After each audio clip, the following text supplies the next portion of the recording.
दिल्ली के सीएम केजरीवाल के खिलाफ पूर्व मंत्री कपिल मिश्रा आज सीबीआई का दरवाजा खटखटाएंगे। 6 दिनों के अनशन के बाद कपिल एक बार फिर एक्शन में हैं। हवाला, कालाधन, मनी लॉन्ड्रिंग और फर्जी कंपनियों के जरिए करोड़ों का कारोबार करने के खिलाफ कपिल सीबीआई से केजरीवाल की शिकायत करेंगे। कपिल साथ ही सीबीडीटी के दफ्तर भी जाएंगे। साथ ही केजरीवाल के ड्रीम प्रोजेक्ट मोहल्ला क्लिनिक पर भी बड़ा खुलासा करेंगे। अब मोहल्ला क्लिनिक का घोटाला मैं उसके तथ्य इकट्ठे कर रहा हूँ। 2-3 दिन में वो भी जनता के सामने रखूंगा। कम से कम 225 करोड़ रुपए का घोटाला है मोहल्ला क्लिनिक का। राष्ट्रपति चुनाव को लेकर दिल्ली में सरगर्मी तेज हो गई है। इस सिलसिले में टीएमसी प्रमुख और पश्चिम बंगाल की मुख्यमंत्री ममता बनर्जी कांग्रेस अध्यक्ष सोनिया गांधी से मुलाकात करेंगी। कांग्रेस इस मामले में वेट एंड वॉच की नीति पर चल रही है। इस बीच जेडीयू नेता और बिहार के मुख्यमंत्री नीतीश कुमार ने प्रणब मुखर्जी को दूसरा कार्यकाल दिए जाने की बात कही है। 3 तलाक पर सुनवाई के दौरान केंद्र सरकार ने सुप्रीम कोर्ट में कहा कि अगर 3 तलाक खत्म होता है तो सरकार नया कानून लाएगी। सरकार ने कहा कि नए कानून के जरिए मुस्लिमों में शादी और तलाक को नियमित किया जाएगा। अदालत ने मुस्लिम पर्सनल लॉ बोर्ड से महिलाओं पर आपत्तिजनक हलफनामा वापस लेने और माफी मांगने का भी निर्देश दिया। बोर्ड ने एफिडेविट में कहा था कि महिलाएं फैसले नहीं ले सकती क्योंकि वो भावुक होती हैं।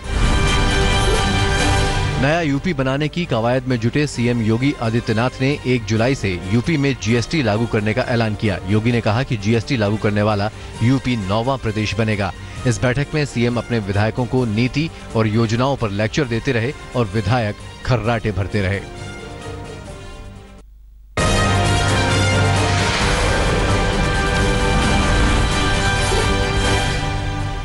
हेग में इंटरनेशनल कोर्ट ऑफ जस्टिस में कुलभूषण जाधव और पाकिस्तान को जोरदार झटका लगा है। न्यायालय ने पाक की दलील को ठुकराते हुए जाधव का फर्जी इकबालिया बयान का वीडियो देखने से इनकार कर दिया। पाक ने एक के बाद एक दलील दी, लेकिन सब में उसे मुंह की खानी पड़ी।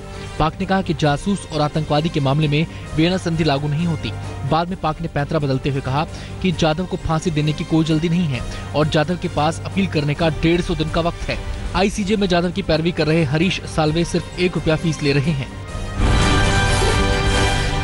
ओडिशा में सुदर्शन पटनायक ने कुलभूषण जाधव के प्रति एकजुटता दिखाते हुए पुरी के तट पर उसकी सैन्य मूर्ति बनाई। इस मौके पर सुदर्शन पटनायक ने कहा कि जाधव के खिलाफ कोई सबूत नहीं है, लेकिन पाक उसे जबरन जासूस के मामले में फंसा रहा है। सुदर्शन ने उम्मीद जताई कि अंतर्राष्ट्रीय न्यायालय में दूध का दूध और पानी का पानी हो जाएगा। पेट्रोल डीजल के दाम में कमी से उपभोक्ताओं को थोड़ी राहत मिली है। पेट्रोल 2 रुपए 16 पैसे और डीजल 2 रुपए 10 पैसे प्रति लीटर सस्ता हो गया है। नई दरें आधी रात से लागू हो गई हैं। इससे पहले 1 मई 2017 को पेट्रोल के दाम में मामूली तौर पर 1 पैसा और डीजल के दाम में 44 पैसे प्रति लीटर का इजाफा किया गया था। साइबर अटैक रैंसमवेयर से बचने के लिए भारत भी एहतियात बरत रहा है। दुनिया भर के करीब 150 देशों में साइबर हमले से हंगामा मचा है। ऐसे में भारत भी इस खतरे से बचने के लिए हाई अलर्ट पर है। सरकारी और गैर सरकारी कंप्यूटरों को हमले से बचाने के लिए तमाम जतन किए जा रहे हैं। हालांकि भारत में रैंसमवेयर के हमले के केरल, आंध्र प्रदेश और तमिलनाडु में ही इक्का दुक्का मामले सामने आए हैं।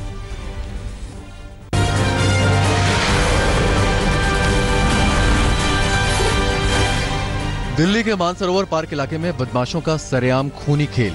कारोबारी के घर के बाहर रुपए से भरा बैग लूटने की कोशिश में कारोबारी की हत्या की। लूट का विरोध करने पर लुटेरों ने कारोबारी के बेटे, पत्नी और बेटी को भी गोली मारी। जख्मी हालत में अस्पताल में भर्ती।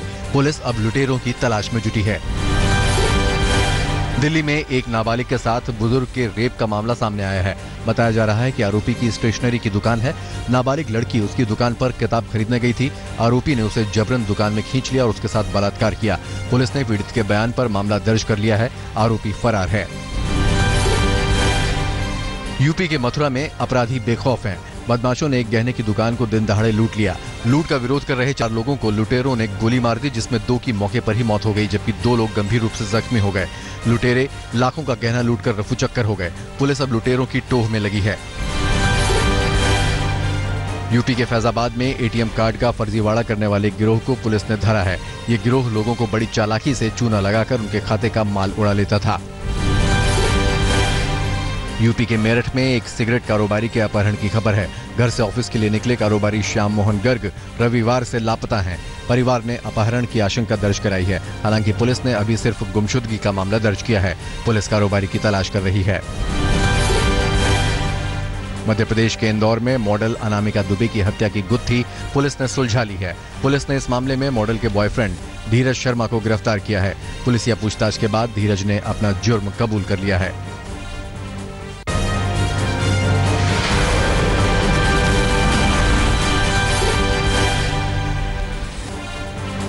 जबलपुर में एक सौतेली मां ने बेटी की हत्या कर दी। बच्ची का शव खेत में पेड़ से लटका मिला। जब माँ बाप की खोजबीन की गई तो दोनों फरार मिले। पड़ोसियों के मुताबिक सौतेली मां आए दिन बच्ची पर जुल्म ढाती थी, रॉड से पिटाई करती थी। पुलिस अब आरोपी माँ बाप की तलाश में है। नोएडा में कानून व्यवस्था अभी भी लचर और ढीली है। बदमाशों के हौसले इतने बुलंद हैं कि दिन दहाड़े लोगों की कनपट्टी पर बंदूक रखकर लोगों को लूट रहे हैं। ताजा मामला सेक्टर 39 का है, जहां एक छात्र को लुटेरों ने बंदूक की नोक पर मारपीट कर लूट लिया और चंपत हो गए। पुलिस अभी तक लकीर पीट रही है। पंजाब के गुरदासपुर में एक पति ने अपनी पत्नी का कत्ल कर दिया, फिर खुदकुशी कर ली। मृतक पति ने अपने सुसाइड नोट में लिखा है कि पत्नी के अवैध संबंधों से दुखी होकर पहले हत्या की, फिर आत्महत्या कर रहा है। पुलिस पूरे मामले की तफ्तीश कर रही है। थाने में एक महिला ने खुद ही चोर को पकड़कर पुलिस के हवाले कर दिया। चलती बस में पर्स चोरी की घटना के बाद महिला ने बहादुरी दिखाते हुए चोर को सबक सिखाने की ठानी और 5 दिनों के अंदर चोर को पकड़कर पुलिस को सौंप दिया। इस महिला ने पहले पुलिस में शिकायत की, फिर सीसीटीवी फुटेज देखने के लिए अर्जी दी, फिर खुद ही चोर की टोह में लग गई, जहां उसका पर्स चोरी हुआ था। गुजरात में सूरत पुलिस ने 72,000 रुपए के नकली नोटों के साथ 2 लोगों को गिरफ्तार किया है। दरअसल पुलिस को गुप्त जानकारी मिली थी कि सूरत के अमरौली इलाके में 2 लोग 2,000 के नकली नोट का इस्तेमाल कर रहे हैं। पुलिस ने वहां छापा मारकर 2,000 के नकली नोटों की 36 गड्डियों समेत 2 लोगों को दबोच लिया। पकड़े गए दोनों शख्स 10% कमीशन में बाजार में नकली नोट खपाते थे। पुलिस पूरा नेटवर्क खंगालने में जुटी है। पश्चिम बंगाल के आसनसोल में महज आम चुराने पर एक मासूम को बुरी तरह पीटा गया। बताया जाता है कि घर में लगे आम के पेड़ से कुछ बच्चे आम चुरा रहे थे। आम चुराकर भागते बच्चों में एक बच्चा घर के मालिक के हत्थे चढ़ गया। मालिक ने उस पर लात घूंसों की बौछार कर दी, जिससे बच्चे का सिर फट गया और 7 टांके आए। बिहार के नालंदा में पुलिस ने भूसे के ट्रक से शराब की भारी खेप बरामद की है। पुलिस को ट्रक की तलाशी में 80 पेटी शराब मिली है। पुलिस के मुताबिक चेकिंग के दौरान ट्रक चालक ट्रक लेकर भाग निकलने की फिराक में था, लेकिन सामने से आते ट्रक से टकराने के बाद वो धरा गया। पुलिस चालक और खलासी से पूछताछ कर रही है। IPL 10 अपने अंतिम मुकाम पर पहुंच गया है। आज मुंबई इंडियंस और पुणे सुपर जायंट्स के बीच पहला क्वालिफायर मुकाबला रात 8 बजे वानखेड़े स्टेडियम में खेला जाएगा। मुंबई इंडियंस 14 में से 10 मैच जीतकर 20 अंकों के साथ अंक तालिका में पहले नंबर पर है, जबकि पुणे 14 में से 9 मैचों में बाजी मारकर 18 अंकों के साथ दूसरे नंबर पर है। दोनों ही टीमें दमदार हैं।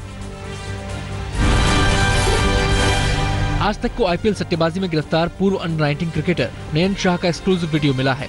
इस वीडियो में नयन कानपुर के होटल के लॉबी में नजर आ रहा है। लॉबी में नयन शाह कथित रूप से किसी टीम के मैनेजर से बात करता नजर आ रहा है। सूत्रों के मुताबिक पुलिस ने मैनेजर को पूछताछ के लिए बुलाया है। साथ ही पुलिस होटल के तमाम CCTV फुटेज भी खंगाल रही है।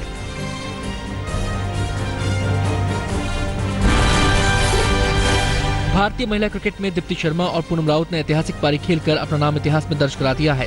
दक्षिण अफ्रीका में खेली जा रही 4 देशों की सीरीज में आयरलैंड के खिलाफ खेले गए वनडे मुकाबले में दीप्ति और पूनम ने 320 रनों की ओपनिंग पार्टनरशिप कर महिला क्रिकेट में धूम मचा दी। पहले विकेट के लिए 320 रनों की साझेदारी करने वाली दीप्ति और पूनम की जोड़ी दुनिया की पहली जोड़ी बन गई है। दीप्ति शर्मा ने 188 रनों की पारी में 160 बॉलों का सामना किया, जिसमें 27 चौके और 2 छक्के शामिल रहे।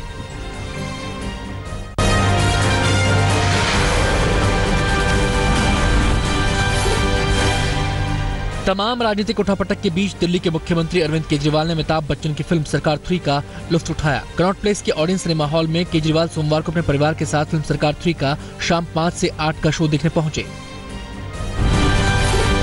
एनसीपी नेता प्रफुल्ल पटेल की बायोग्राफी पर फिल्म स्टार सलमान खान और कटरीना कैफ ने उन्हें बधाई दी है। दोनों सितारों ने फिल्म टाइगर जिंदा के सेट से अपने ऑडियो मैसेज भेजकर प्रफुल्ल पटेल को उनके राजनीतिक जीवन पर लिखी गई किताब की मुबारकबाद दी।